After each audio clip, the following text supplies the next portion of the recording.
आइए, कुंडलपुर के बड़े बाबा के सामने हम अब बैठे हुए हैं और जहाजपुर की प्रतिमा का तो हमने अभिषेक किया और अब कुंडलपुर बाबा के सामने बैठ करके हम पूजा का भाव कर रहे हैं। तो आइए पूजा करते हैं। और मैंने फिर से कहा, पूजा करते समय आपकी थाली आदि सब तैयार होना चाहिए। आपकी दृष्टि केवल भगवान पर होनी चाहिए या जिनवाणी पर होना चाहिए, और नहीं तो फिर आंखें बंद करके फिर पढ़ना है। तो आइए एक एक शब्द का अर्थ समझते हैं और इसमें छिपे हुए भावों को समझते हैं। पहले उच्चारण। इह विधि ठाड़ो होय के प्रथम पढ़े जो पाठ, धन्य जिनेश्वर देव तुम नाशे कर्म जुआठ। बहुत सारे लोगों को अर्थ पता है, इसलिए मैं अर्थ को ज्यादा नहीं खींचूंगा, टू द पॉइंट चल करके आपको अर्थ समझाने की कोशिश करता हूं। यह विधि, इस विधि से, इस प्रकार से, ठाड़ो होय के, ठाड़ो माने होता है खड़े हो करके। पूजन की सबसे अच्छी विधि है खड़े होकर के पूजन करना चाहिए, क्योंकि पूजन भगवान की कर रहे हैं, उनकी स्थापना करते हैं, उनका आह्वान करते हैं और उनका गुणानुवाद करते हैं। तो बैठ करके और खड़े होकर में अगर ज्यादा अंक मिलते हैं तो खड़े होकर के पूजा करने में होता है, इसलिए खड़े होकर के पूजा करनी चाहिए। लेकिन खड़े होकर के में अगर आपको आकुलता होती है, पूजाएं ज्यादा करनी होती है, पैर दर्द करते हैं, तो इसके लिए ये भी कहा जाता है कि आराम से बैठ करके भी पूजा कर सकते हैं। इसमें आगम में कोई विरोध नहीं है, खड़े होकर के भी करें, बैठ के भी करें। लेकिन विनय पाठ लिखने वाले पंडित नाथुराम जी ये कहते हैं, यह विधि, ये जो विधि है पूजन की, जो सबसे पहले की जाती है वो ठाड़ो होय के, अर्थात खड़े होकर के यह विनय पाठ या पूजन आदि करना चाहिए। यह विधि ठाड़ो होय के प्रथम पढ़े जो पाठ, अर्थात इस विधि से खड़े हो करके इस विनय पाठ को सबसे प्रथम पढ़ना चाहिए। धन्य जिनेश्वर देव तुम नाशे कर्म जुआठ। हे जिनेश्वर देव, तुम धन्य हो। भगवान का गुणानुवाद कर रहे हैं, देखो कितना आनंद आता है और इतने सुंदर भाव है इस विनय पाठ में। भला कैसे आपको दूसरों को देखने की या कहीं दूसरा आपका मन लगे, लग ही नहीं सकता, इतना सुंदर विनय पाठ है। इसलिए विनय पाठ में बड़े मन लगा करके करना चाहिए। धन्य जिनेश्वर देव तुम नाशे कर्म जुआठ। हे जिनेश्वर देव, आप धन्य हैं जिन्होंने 8 कर्म नष्ट कर दिए। मेरे सामने बैठे हुए आदिनाथ भगवान, आदिनाथ भगवान को मैं संबोधित करते हुए कह रहा हूं कि हे प्रभु, आप धन्य हैं जिन्होंने 8 कर्मों का नाश कर लिया। आप कहोगे कि अरे, इन्होंने तो 4 कर्मों का, 4 घातीय कर्मों का नाश किया था, लेकिन हर तीर्थंकर बाद में ध्यान आरूढ़ होकर के शेष अघातीय कर्मों का भी नाश करके 8 कर्मों का उन्होंने नाश किया। अनंत चतुष्टय के धनी तुम ही हो सिरताज, मुक्ति वधु के कंत तुम तीन भुवन के राज। कैसे हैं भगवान? अनंत चतुष्टय के धनी। धनी किसको बोलते हैं? है ना, जिसके पास धन होता है उसको धनी। हमारे भगवान भी धनी है। क्यों भाई हमारे भगवान धनी क्यों है? उनके पास कौन सा धन है? तो कहते हैं अनंत चतुष्टय के धनी। अनंत दर्शन, अनंत ज्ञान, अनंत दर्शन, अनंत सुख और अनंत वीर्य, ये अनंत चतुष्टय रूपी धन उनके पास है, इसलिए धनी है।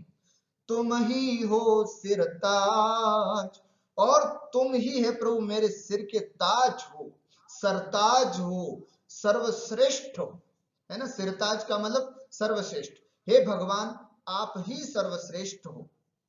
मुक्ति वधु के कंत तुम तीन भुवन के राज, और मुक्ति रूपी वधु के, मुक्ति रूपी स्त्री के, कन्या के कंत, कंत माने तुम स्वामी हो, पति हो, अर्थात मुक्ति रूपी वधु का आपने वर्ण किया है, अर्थात आपने मुक्ति को प्राप्त कर लिया है। और तीन भुवन के राज और तीनों लोकों के आप राजा हो। आप देखते होंगे, देखो फिलहाल यहाँ पर मैं इस प्रतिमा को आपको बताता हूँ। इसमें भगवान के ऊपर तीन छत्र हैं, सबसे बड़ा छत्र, फिर उसके बाद छत्र, फिर उसके बाद छत्र। तो ये तीन छत्र भगवान के ऊपर होने का मतलब है कि वे तीन लोक के स्वामी हैं। तो वही बात यहाँ पर बताई, तीन भुवन के राज, आप तीन लोक के राजा हो, इस तरह से। तिहु जग की पीड़ा हरण भवदधि शोषण हार, ज्ञायक हो तुम विश्व के शिव सुख के करतार। क्या कह रहे हैं? तिहु जग की पीड़ा हरण, हे प्रभु आप तीनों लोकों के जितने भी प्राणी हैं उन सब की पीड़ाओं को दूर करने वाले हैं। कोई तन से दुखी, कोई मन से दुखी, कोई धन से दुखी, है ना। और कई तीनों लोकों में जितने भी प्राणी हैं वो कहीं ना कहीं किसी न किसी प्रकार के कष्टों से सहित हैं। तो आप कैसे हैं? त्यों जग की पीड़ा हरण, अर्थात तीनों लोकों की पीड़ा को हरण करने में आप समर्थ हैं। और कैसे हैं प्रभु आप? भवदधि शोषण हार, भव मन होता है संसार, संसार रूपी समुद्र को शोषण सुखाने में सुखाने वाले हैं आप। संसार रूपी समुद्र को, कोई भी समुद्र को सुखाना बड़ा आसान नहीं होता है।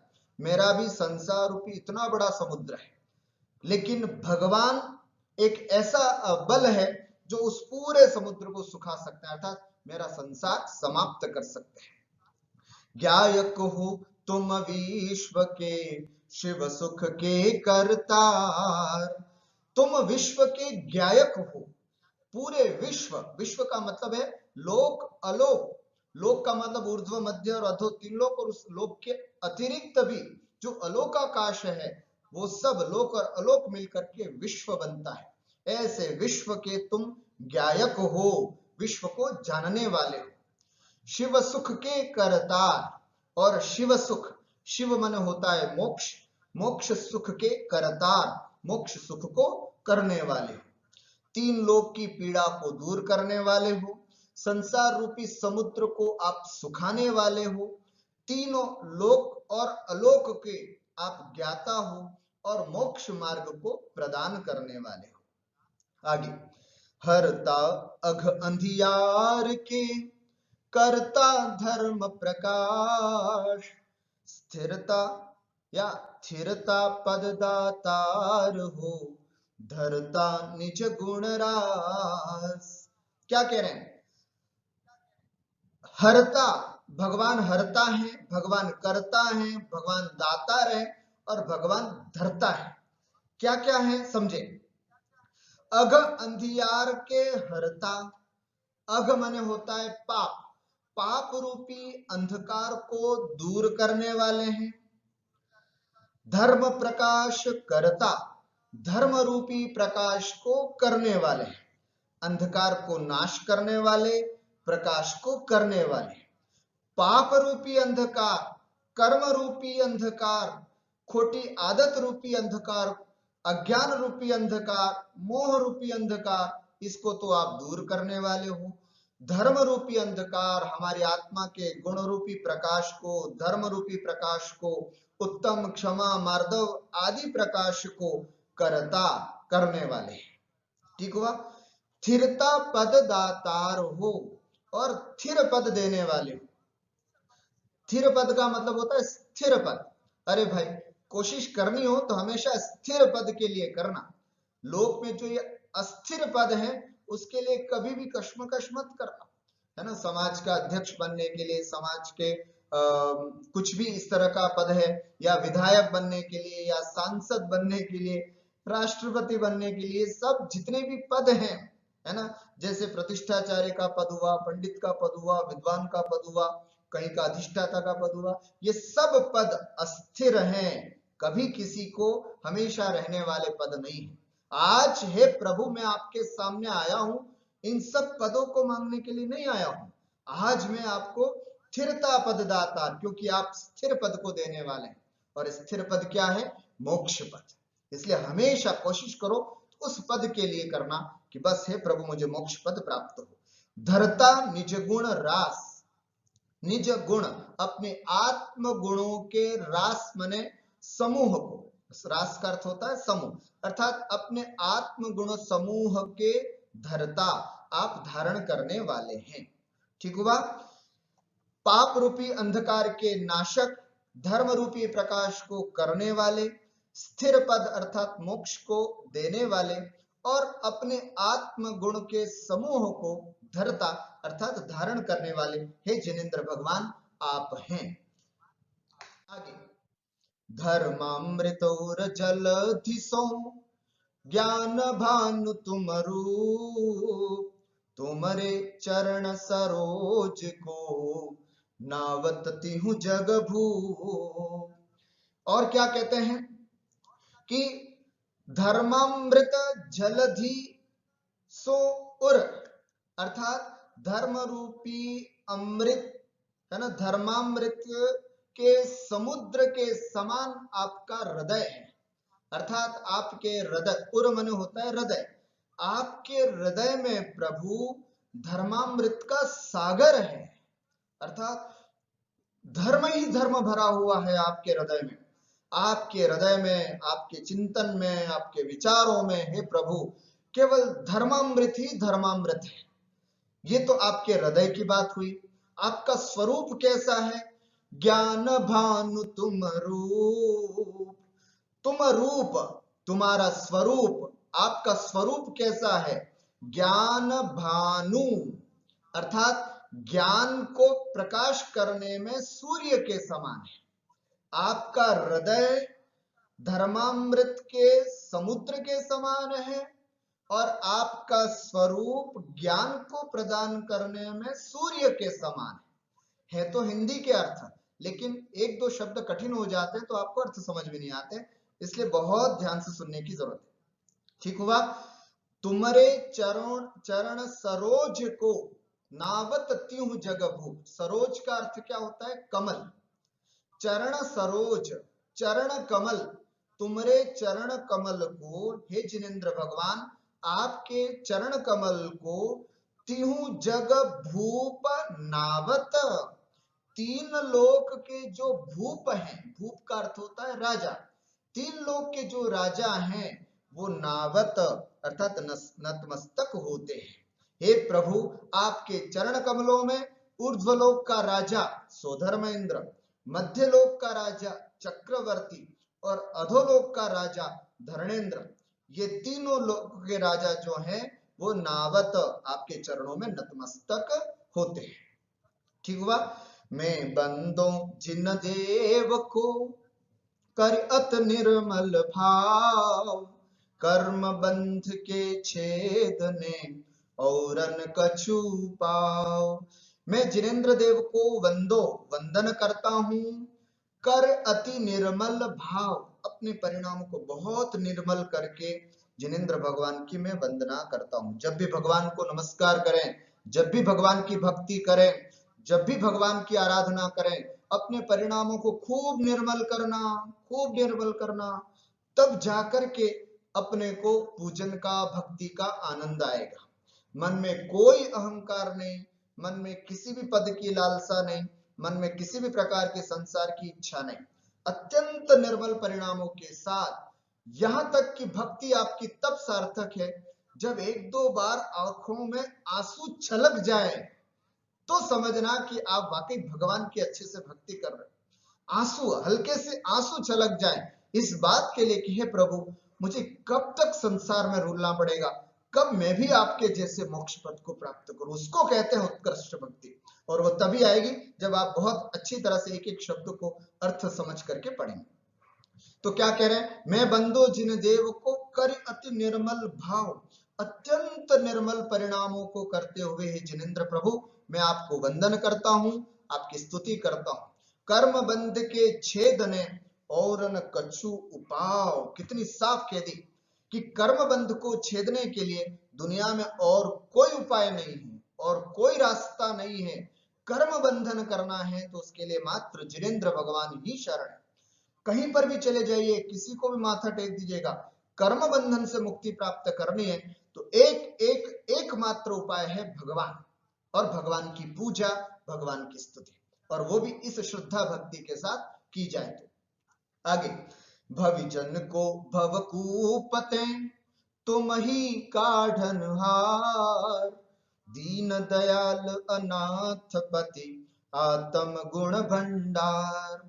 भविजन, भव्य जीवों को, भवकूपते है ना, संसार रूपी कूप माने कुएं से निकालने के लिए तुम ही काढ़नहार, हे प्रभु तुम ही निकालने वाले हो भव्य जीवों को, क्योंकि भव्य जीव ही मोक्ष प्राप्त करते हैं। उस भव्य जीव को मोक्ष प्राप्त कब होता है? जब भगवान का आश्रय प्राप्त होता है। तो भव्य जीवों को संसार रूपी कुएं से निकालने में हे प्रभु तुम ही काढ़नहार, आप ही उनको निकालने में समर्थ हो, क्योंकि आप दीन दयाल, दीन गरीब अनाथ के ऊपर दया करने वाले हैं, अनाथ पति हैं, और आत्म गुण भंडार, आपके अंदर आत्मा में अनंत गुणों का भंडार है। चिदानंद निर्मल कियो धोय कर्म रज मेल, सरल करिया जगत में भविजन को शिव गेल। आपने क्या किया है? चिदानंद निर्मल कियो, कैसे? धोय कर्म रज मेल, कर्म रूपी रज, कर्म रूपी धूल, कर्म रूपी मल को धो करके चिदानंद निर्मल कियो, अपनी चैतन्य स्वरूपी आत्मा को आपने निर्मल कर दिया, पवित्र कर दिया है। इसलिए भविजन को शिव गेल, जगत में भविजन को शिव गेल सरल करी, इसलिए आपने भव्य जीवों के लिए शिव गेल, शिव गेल का अर्थ होता है शिव मार्ग, मोक्ष मार्ग, अर्थात मोक्ष मार्ग को संसार में भव्य जीवों के लिए सरल करी, आपने अत्यंत सरल बना दिया, एक रास्ता बता दिया। कहते हैं जिस रास्ते पर पहली बार चलना होता है वो रास्ता कठिन होता है, और जिस रास्ते पर पहले कई लोग चल चुके हैं वो रास्ता बड़ा आसान होता है। आप प्रभु उस रास्ते पर चल चुके हैं, मोक्ष मार्ग पर चल चुके हैं, इसलिए आपने उस रास्ते को बहुत सरल कर दिया है, ऐसा भाव यहां पर। आगे, तुम पद पंकज पूजते विघ्न रोग टर जाए, शत्रु मित्रता को धरे विष निर्विषता थाय। तुम पद पंकज पूजते, बहुत महत्वपूर्ण पद्य है समझने का। आपके चरण कमल की पूजा करने से विघ्न रोग टर जाए, है ना, संसार में जितने भी विघ्न हैं, जितने भी रोग हैं, वे सब टल जाते हैं। कोई शत्रु है तो वो मित्र बन जाता है, विष जहर है तो निर्विषता आ जाती है, जहर समाप्त हो जाता है। कैसे?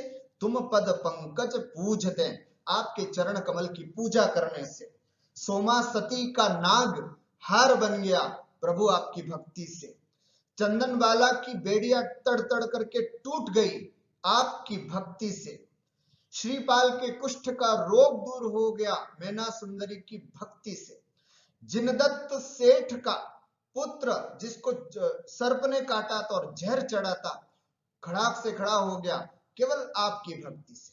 तो कहने का मतलब सब रोग दूर हो जाते हैं, पर हम थोड़ा सा गलत हो जाते हैं।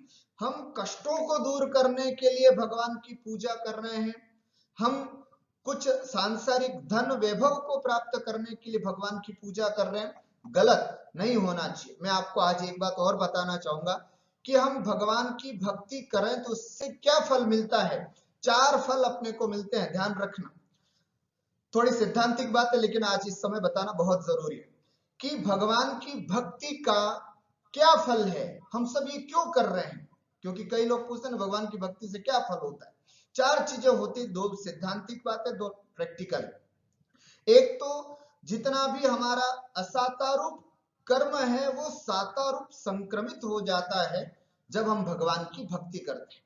कोई भी असाता कर्म उदय में आने वाला होता है, छोटे मोटे जितने भी, और अगर उस समय अगर हम भगवान की भक्ति करते हो तो वो असाता माने दुख देने वाला जो भी कर्म है वो साता रूप संक्रमित हो जाता है। ये भगवान की भक्ति का फल है। दूसरा, असाता का जो अनुभाग है, अनुभाग का मतलब असाता जो फल देने, असाता कर्म के, अशुभ कर्म के जो फल देने की शक्ति है वो कम हो जाती है। मान लीजिए कि कोई बहुत बड़ी पत्थर शिला हमारे ऊपर गिरने वाली थी, इतना बड़ा असाता कर्म उदय में आने वाला था। हो सकता है एक छोटी सी लकड़ी या छोटा सा कंकड़ आपके ऊपर गिर करके वो कर्म निकल सकता है। अर्थात असाता का अनुभाग, फल देने की शक्ति कम हो जाती है। तीसरा, भक्ति से कर्मों की निर्जरा होती है ना। व्यक्ति जितना भी कर्मों में लीन होता है उतना करके वह अपने कर्मों की निर्जरा करता है। और चौथा, सातिशय पुण्य का बंध होता है भगवान की भक्ति करने से। इसलिए जब भी भक्ति करें, जब भी पूजा करें, जब भी अभिषेक करें, भक्ति से करें, बड़े मन लगा करके करें। ध्यान रखना, बड़ा मन लगा करके, आपका मन द्रवित होना चाहिए, ऐसी भक्ति भगवान की होनी चाहिए। तो वही बात यहाँ पर। और जब ये सब चीजें होंगी, कभी भी सांसारिक भोगोपभोग की इच्छा करके मत करना। मैं बार बार अपने भाषण में, अपने स्वाध्याय में ये कहता हूं कि कभी भी संसारिक, हे प्रभु मेरी नौकरी लग जाए, मेरा जॉब हो जाए, मेरे विवाह हो जाए, मेरा मतलब मकान बन जाए, ये संसारिक किसी भी वांछा को लेकर के भगवान की भक्ति नहीं करना। ये सब निदान बंध के कारण होते हैं जो आगे जाके नरक को प्राप्त कराते हैं। इसलिए भगवान की भक्ति करते समय क्या भाव रखना, हे प्रभु मेरे कर्म कट जाएं, हे प्रभु मुझे आपका सानिध्य प्राप्त हो, हे प्रभु मुझे इतना पुण्य प्राप्त हो कि मैं आपके दर्शन रोज करता रहूं। ऐसे भाव भगवान के सामने करते रहना चाहिए। प्रभु मुझे आपके गुण प्राप्त हो। अरे भाई, ये सब चीजें प्राप्त होगी तो संसार की ये सब छोटी मोटी चीजें तो आपको वैसे ही प्राप्त हो जाएंगी। कोई बच्चा फिर से कुछ गड़बड़ कर रहा है, स्क्रीनिंग पे ध्यान दें, कहीं ना कहीं डिस्टर्ब होता है तो बाद में फिर वीडियो में अच्छा नहीं जाएगा। जो भी पेरेंट्स बैठे हुए हैं किसी बच्चे के साथ, तो वो उनसे कहिएगा कि इसको इरेज कर दे। फिर उसके बाद और क्या कहते हैं यहाँ पर, तुम बिन में व्याकुल भयो जैसे जल बिन मीन, जन्म जरा मेरी हरो करो मोहि स्वाधीन। और क्या कहते हैं, तुम बिन में व्याकुल भयो, हे प्रभु आपके बिन में बड़ा व्याकुल हो जाता हूं। कैसे, जैसे जल बिन मीन, जैसे बिना जल के, मीन माने होता है मछली, जैसे जल के बिना मछली तड़पती है, उसी तरह एक सम्यक दृष्टि जीव, एक ज्ञानी जीव, यदि इसको मंदिर दर्शन ना मिले, यदि इसको अभिषेक करने ना मिले, यदि इसको पूजन करने को ना मिले, तो वो तड़फन उसके अंदर देखी जाती है। ये तड़फन है तो समझना कि हमारा संसार कम है। जन्म जरा मेरी हरो करो मोहि स्वाधीन, हे जिनेंद्र भगवान मेरे जन्म मरण, मेरा बुढ़ापा, ये जितने भी दुख हैं इन सब को दूर करो, करो मोहि स्वाधीन, और मुझे अपने अधीन करो।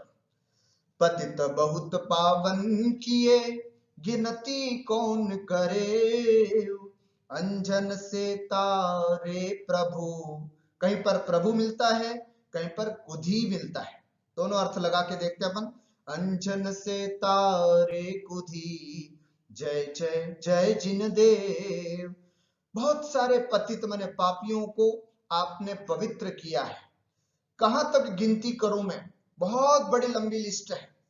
एक उदाहरण मैं आपको देता हूं, अंजन से तारे कुधी, कुधी माने, को माने खराब, धी माने बुद्धि, जिसकी बुद्धि खराब थी, चोरी करने का काम करता था, जो व्यसनी था, ऐसे अंजन जैसे चोर को भी हे प्रभु आपने पावन कर दिया, पवित्र कर दिया, उसको तार दिया। तो इसलिए हे प्रभु अंजन से तारे प्रभु, हे प्रभु आपने अंजन जैसे चोरों को भी तार दिया, अथवा अंजन जैसे व्यसनी लोगों को भी आपने पावन कर दिया। ऐसे हे जिनेंद्र देव जय जय जय, अर्थात आपकी जय हो, जय हो, जय हो। थकी नाव भवदधि विषय तुम प्रभु पार करे, खेवटिया तुम हो प्रभु, जय जय जय जिन देव। क्या कहते हैं, भवदधि विषय नाव थकी, संसार रूपी समुद्र में मेरी नाव थकी, अटकी, रुक गई। हे प्रभु, मेरी नाव फंस गई है संसार में, है ना। अब तुम क्या कर रहे हो, तुम प्रभु पार करे। हे प्रभु, अब आप ही पार कर सकते हो, है ना। इसलिए क्यों, क्योंकि खेवटिया तुम हो प्रभु, जय जय जय जिन देव। क्योंकि हे प्रभु, आप खेवटिया हो, मल्हार हो। नाव को चलाने वाले जो होते हैं ना, उनको बोलते हैं खेवटिया, जो नाव को खेते हैं, नाव को आगे बढ़ाते हैं। देखो, भगवान की भक्ति तो ऐसे ही कहते हैं कि भक्त अपने भगवान को भी खेवटिया बना दिया कि प्रभु तुम तो खेवटिया हो। कहीं किसी को बोल दो ऐसे कि तुम तो खेवटिया हो, नाव चलाने वाला हो, मल्हार हो, है ना, ऐसा बोलते हो, अरे मानहानि का केस कर दे हो कि तुम ऐसे मेरे को ऐसे कैसे बोल दिया। लेकिन यहाँ पर भक्त जो है वो भगवान को क्या कहता है, तुम तो खेवटिया हो प्रभु, मेरी नाव थोड़ी सी अटक चुकी है, थकी माने रुक गई है एक जगह, वो भी संसार रूपी समुद्र में। तो इसलिए हे प्रभु, तुम खेवटिया हो, है ना, मेरी नाव को पार लगा दो। आपकी जय हो भगवान, आपकी जय हो। राग सहित जग में रुलो, मिले सरागी देव, वीत राग भेंटो अबे, मेटो राग कुटेव। राग सहित जग में रुलो, हे प्रभु, राग, द्वेष, मोह, इन भावों के साथ मैं हमेशा संसार में रुलता रहा। और इसके पीछे कारण भी यही है, मिले सरागी देव, और मुझे सरागी देव मिलते रहे, उनकी पूजा, उनकी भक्ति करता रहा, जिसकी वजह से राग, द्वेष, मोह आदि सब चीजों के कारण संसार में रुलता रहा। वीत राग भेट्यो अबे, भगवान को बड़े तृप्त नजरों से देखते हुए कहना कि वीत राग भेट्यो अबे, वीत राग भगवान से भेंट तो अब हुई मेरी। इसलिए हे प्रभु, मैं तो राग कुटेव, इसलिए हे प्रभु, मेरा राग, द्वेष, मोह और कुटेव, कुटेव का मतलब होता है खोटी आदतें, मेरी संसार की जितनी भी खोटी आदतें हैं प्रभु, मेटो अर्थात इसको समाप्त कर दो। कितनी गोद कितनार की, कित तिर्यंच अज्ञान, आज धन्य मानुष भयो, पायो जिन वरथान। दो गतियां सबसे खराब होती हैं, कौन कौन सी, एक तो नरक गति और एक तिर्यंच गति। तो क्या कहते हैं, कितनी गोद कितनार की, कितनी बार तुम्हें निगोद में घुमा, कितनी बार नरक के जीव को प्राप्त किया, कित तिर्यंच अज्ञान, और कितनी बार तिर्यंच बना और अज्ञानी बना। आज धन्य मानुष भयो, आज मेरा मनुष्य जन्म जो है वो धन्य हुआ। पायो जिन वरथान, क्योंकि आज जिनेंद्र भगवान का स्थान मैंने प्राप्त किया। ध्यान रखना, मनुष्य जन्म की सफलता तभी है जब हम जिनेंद्र भगवान के सम्मुख जाते हैं, जिनेंद्र भगवान के सम्मुख खड़े होते हैं। तो इसलिए यहाँ पर कहा जाता है कि कितनी बार तुम्हें निगोद, कितनी बार नारकी, कितनी बार तिर्यंच अज्ञानी बना, आज मेरा मनुष्य भव धन्य हुआ कि जो मैंने जिनेंद्र भगवान का स्थान प्राप्त किया। आज मैं मंदिर पहुंचा हूं भगवान के दर्शन करने के लिए।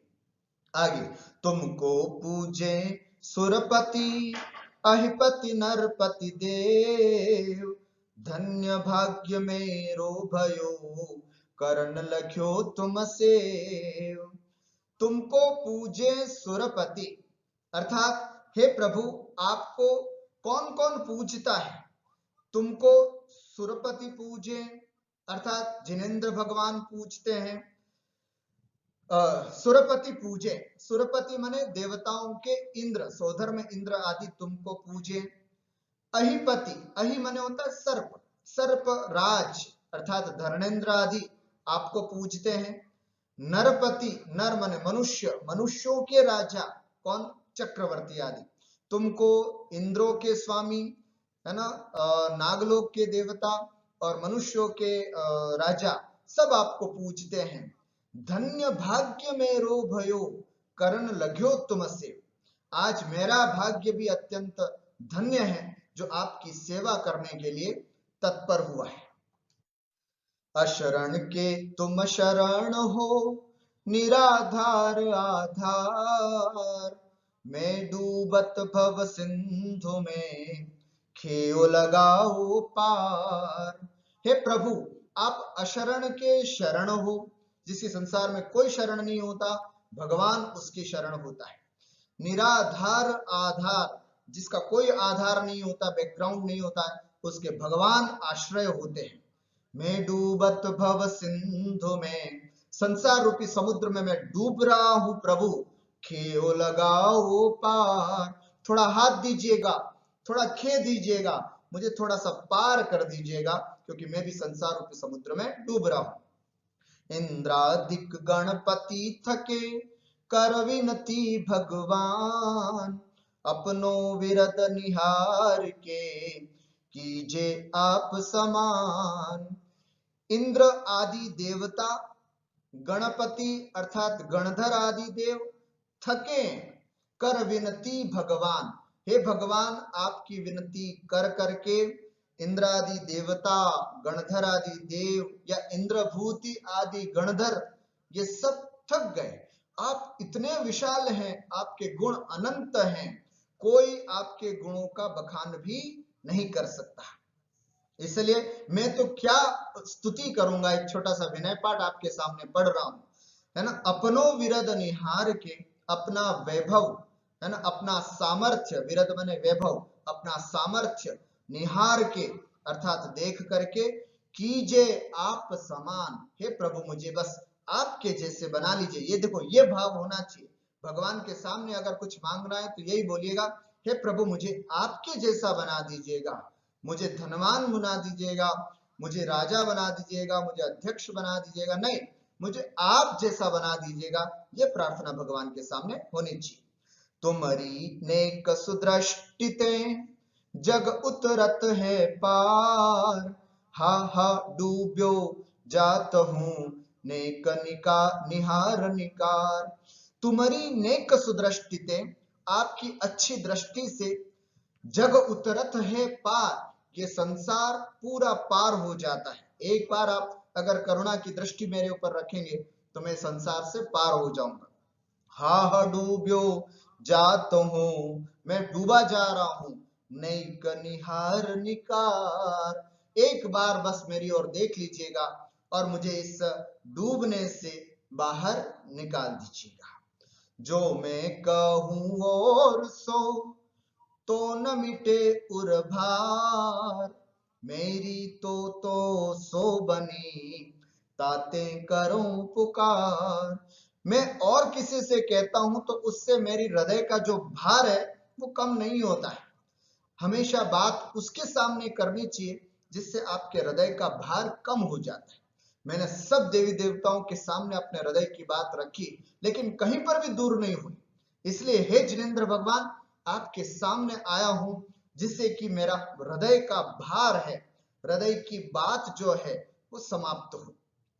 मेरी तो सो बनी, ताते करहूं पुकार। मेरी तो बस अब आपसे ही बनी है, बस मैं तो केवल आपकी ही पूजा करूंगा, ताते करो पुकार, इसलिए मैं बार बार आपको पुकार करता हूं। वंदो पांचों परम गुरु, सुर गुरु वंदत जास, विघ्न हरण मंगल करण, पूरण परम प्रकाश। पांचों परम गुरु वंदो। पांचों परम गुरु कौन? पांचों परमेष्ठी, अरिहंत परमेष्ठी, सिद्ध परमेष्ठी, आचार्य परमेष्ठी, उपाध्याय परमेष्ठी, साधु परमेष्ठी। पांचों परमेष्ठियों को, परम गुरु को वंदो, वंदन करता हूं। क्यों? सुरगुरु वंदत जास। सुरगुरु कौन? सुरगुरु बृहस्पति। देवताओं के गुरु किसको कहा जाता है? बृहस्पति को। अर्थात बृहस्पति भी जिसके चरणों को वंदन करता है, ऐसे पांचों परम गुरु, पांचों परमेष्ठियों की मैं वंदना करता हूं। विघ्न हरण, जो पांचों परमेष्ठी विघ्नों का नाश करने वाले हैं। मंगल करण, मंगल को करने वाले हैं। पूर्ण परम प्रकाश, और ज्ञान प्रकाश से जो पूर्ण है, अर्थात जिनको भेद विज्ञान हो चुका है अथवा जिनको केवल ज्ञान हो चुका है, ऐसे ये पंच परमेष्ठी हैं। मैं आप पांचों परमेष्ठियों के चरणों में मैं वंदन करता हूं। 24 जिन पद नमो नमो शारदा माय, शिव मघ साधक साधु नमी रचो पाठ सुखदाय। क्या कह रहे हैं? 24 जिन पद नमो, 24 तीर्थंकरों के चरण कमलों को मैं वंदन करता हूं। 5 देवशास्त्र गुरु को यहाँ पर नमस्कार किया गया।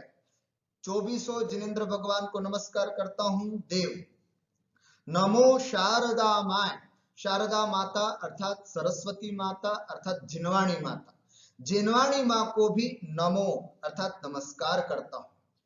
शिवमघ साधक साधु नमी, देव शास्त्र और तीसरे आते हैं गुरु।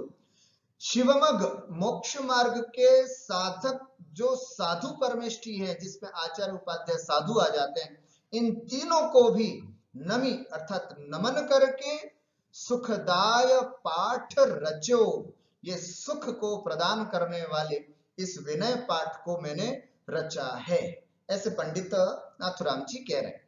अर्थात देव को, शास्त्र को और साधुओं को नमस्कार करके मैंने ये सुख प्रदान करने वाले विनय पाठ को रचा है।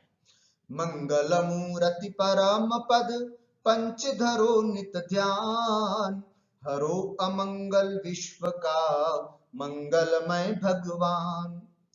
मंगल मूर्ति परम पद पंचधरो नित ध्यान, अर्थात ये मंगल की मूर्ति है पांचों परमेष्ठी, है ना।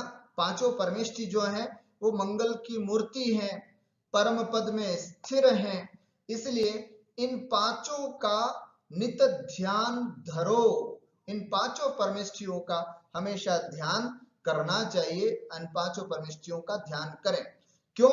हरो अमंगल विश्व का, हे प्रभु आप अमंगल, विश्व के अमंगल को नाश करने वाले हैं और मंगलमय वातावरण करने वाले हैं, ऐसे प्रभु ये हैं।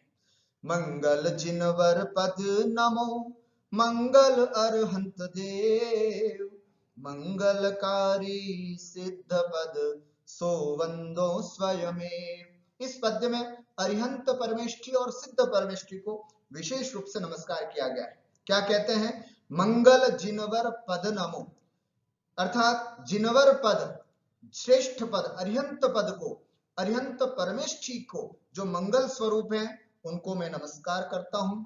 ये मंगल पाठ लास्ट में जब भी आता है उसके लिए हाथ जोड़ करके आपको बार बार उसमें वंदन और नमस्कार करना है। मंगल अरहंत देव, अरिहंत परमेष्ठी जो हैं, जो जिनवर पद को प्राप्त हैं, मंगल स्वरूप हैं, उनको मैं नमस्कार करता हूं। मंगलकारी सिद्ध पद, सिद्ध पद भी मंगलकारी है, सिद्ध परमेष्ठी भी मंगलकारी है। सो वंदो स्वयमेव, तो उनके प्रति भी मैं स्वयमेव अपने आप ही, अपनी ही प्रेरणा से उनको भी मैं वंदन करता हूं, नमस्कार करता हूं। ठीक हुआ। फिर आचार्य परमेष्ठी के लिए मंगल आचार्य मुनि मंगल गुरु उवजाय, सर्व साधु मंगल करो वंदो मन वचिकाय। आचार्य मुनि, आचार्य परमेष्ठी भी मंगल स्वरूप हैं। गुरु उवध्याय, उपाध्याय परमेष्ठी भी मंगल स्वरूप हैं, जो गुरु हैं। सर्व साधु मंगल करो, और साधु परमेष्ठी जो सबका मंगल करने वाले हैं, इन सबको, पांचों परमेष्ठियों को मन, वचन और काय से मैं उनकी वंदना करता हूं। मंगल सरस्वती मातृका मंगल जिनवर धर, मंगलमय मंगल करो हरो असहता कर्म। पांच परमेष्ठी के अतिरिक्त नव देवताओं में और कौन आते हैं? जिन धर्म, जिन आगम, जिन चैत्य, जिन चैत्यालय। नव देवताओं में कौन होते हैं? पांच परमेष्ठी, जिन धर्म, जिन आगम, जिन चैत्य और जिन चैत्यालय, ये नव देवता होते हैं। तो ऊपर पांच परमेष्ठियों को मंगल बताया, उनको नमस्कार किया। अब इसके बाद जिन आगम अर्थात मां जिनवाणी को मंगल सरस्वती मातृका, अर्थात सरस्वती माता का भी मंगल हो, अथवा वे भी मंगल स्वरूप हैं। मंगल जिनवर धर्म, जिनेंद्र भगवान के द्वारा प्रतिपादित यह जैन धर्म भी मंगल स्वरूप है, और इसके अलावा जिन चैत्य और जिन चैत्यालय भी मंगल मंगल और मंगल हैं। मंगलमय मंगल करो, ये सब मंगलमय हैं और मंगल को करने वाले हैं।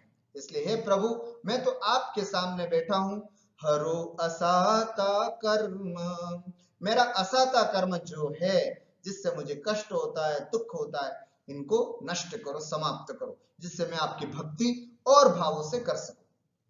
या विधि मंगल से सदा जग में मंगल होत, मंगल नाथु रामय भव सागर दृढ़ पोत।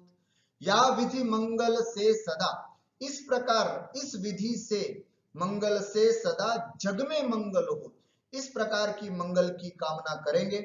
इस विधि से यदि मंगल करेंगे कि 5 परमेष्ठी है ना, जिन धर्म जिन आगम जिन चित्त चित्यालय, ये मंगल हैं, ये मंगल करने वाले हैं। अगर इस विधि से मंगल करेंगे तो जग में मंगल हो, पूरी जग में मंगल ही मंगल होगा। ये स्वयं मंगल स्वरूप हैं और मंगल करने में भी समर्थ हैं। तो ऐसे मंगल नाथु रामय भव सागर दृढ़ पोत। और यह नाथुराम, पंडित नाथुराम जी साहब ने इस विनय पाठ को लिखा है, तो वो भी यही कह रहे हैं कि मुझे भी प्रभु मंगल कर दीजिएगा। मंगल नाथुराम यह, अर्थात ये मंगल नाथुराम भी मंगल होना चाहता है। भव सागर दृढ़ पोत, और इसके लिए इस भव सागर को पार करने के लिए दृढ़ पोत, मजबूत जहाज हो। समुद्र को पार करने के लिए क्या चाहिए? एक अच्छी सी नाव, एक मजबूत जहाज चाहिए। तो मेरे संसार रूपी समुद्र को पार करने के लिए प्रभु मजबूत पोत, नाव के समान आप हो। इस तरह से ये विनय पाठ बड़े अर्थ के साथ आपके सामने मैंने आज प्रस्तुत करने की कोशिश की। लास्ट में फिर पुष्पांजलिम क्षिपामि, है ना, पुष्पांजलिम तरीका मैंने आपको बताया था। इस तरह से पुष्पांजलिम, अंजलि में, हाथ की अंजुली में, है ना, पुष्प लेकर के क्षिपामि, क्षेपण करता हूं। कोई और करता है या किसी और को करवाना है तो क्षिपे, पंडित जी करवा रहे हो तो वो क्षिपेत बोलेंगे कि करिए। और आप स्वयं पुष्पांजलि क्षेपण कर रहे हैं पूजा में बैठ करके, तो बोलेंगे पुष्पांजलिम क्षिपामि, मैं पुष्पांजलि क्षेपण करता हूं। इस तरह से बोल करके फिर विनय पाठ पूरा होता है। इससे आगे फिर पूजन पीठिका में फिर चत्तारे मंगल और अपवित्र पवित्रो व आदि बहुत समझने का है, सबके अर्थ भी जानने योग्य हैं। इसको हम आगे स्वाध्याय की कक्षा में और विस्तार से लेते हैं। आज की इस स्वाध्याय से हमें जो सीख मिलती है वो पहली तो ये कि सबसे पहले तो मंदिर जाना प्रारंभ करें। मंदिर जा रहे हो तो अभिषेक करना प्रारंभ करें। अभिषेक कर रहे हो तो थोड़ा पूजन करने की भी कोशिश करें। हम थोड़ा समय बदल रहा है, अब 21वीं सदी में हम आ गए, तो थोड़ा अच्छा परिवर्तन लाएं, है ना, कुछ अच्छा सा चेंजेस करें अपने जीवन में। अभी तक मंदिर नहीं जा रहे हो तो मंदिर जाना चालू कर दीजिएगा। अभिषेक करना, अभी तक अगर आपने अभिषेक से वंचित हैं तो अभिषेक करिएगा। और पूजन करना, अब अपने इस स्वाध्याय से एक एक स्टेप के माध्यम से समझाने की कोशिश करूंगा, तो पूजन करना भी प्रारंभ कर दीजिएगा। और इन अर्थों को समझते हुए बड़े भावों के साथ पूजन करें। और पूजन करने के पीछे कभी भी कोई सांसारिक इच्छा नहीं रखना। कोई बस ये भाव जरूर रख सकते हैं कि प्रभु वो ठीक हो जाए, जिससे कि वो धर्म में लग सके। हम शांति धारा के पाठ में आपको बताया था कि कोई शरीर से बहुत परेशान है, कोई परिवार से बहुत परेशान है, तो उसके ठीक होने की कामना करते हैं केवल इसलिए कि प्रभु इसका मन धर्म में लग जाए और इसका भी कल्याण हो जाए, इस भाव से। ये सांसारिक भोगोपभोग की वांछा के भाव से नहीं। इस तरह से हम भगवान की भक्ति और पूजा करें और फिर अपने मन को और भाव को लगाएं। इस मंगलमय भावना के साथ आज की मैं अपनी बात को विराम देता हूं। बोले द्वादशांग जिनवाणी माता की जय। जय दुभार दी, जय दुभार दी, जय दुभार दी।